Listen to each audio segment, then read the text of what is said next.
faa'iidooyinka caafimaad ee kaaroodka. Xoojinta aragga. Kaaroodka waxaa dhex qooshan maadooyinka beta-carotene iyo lutein.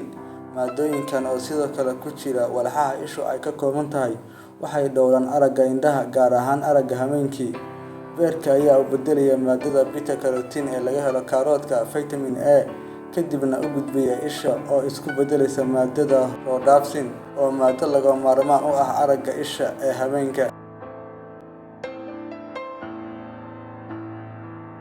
Dhalmo la'aanta.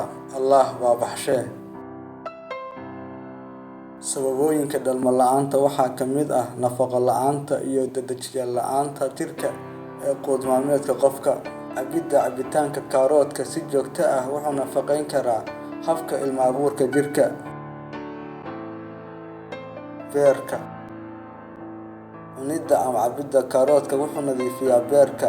Beerku waa sayidka sifeeyaha jirka, isaga la'aantiisna waxaan u dhiman lahayn aashato iyo sun. Wuxuu aashatada ka saaraa dhammaan unugyada jirkeena. Kaaroodka waxaa loogu yeeraa bogsiyaha dahabka ah. Kolestaroolka. Faa'iidooyinka kale ee la yaabka leh ee kaaroodka: wuxuu dhimaa dhulkana gashaa kolestaroolka. Maadada potassium-ka ee ku jirta kaaroodka ayaa la dagaasha kolestaroolka. Waxay halbowlayaasha ka sifaysaa xeerta isku dhex dhista duleelka halbowlaha.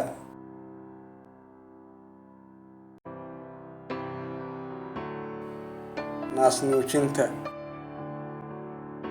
Cabidda juuska kaaroodka xilliga ay hooyadu ku jirto umusha waxay kor u qaadaa soo saarka caanaha naaska. Si uu dhallaanku u helo nafaqo buuxda, waa inuu helaa caano ku filan maalintii. Vitamin A-ga ku jira kaaroodka ee ay hooyada umusha ahi ay isticmaasho waxay ka saacideynaysaa dhallaanka koritaanka.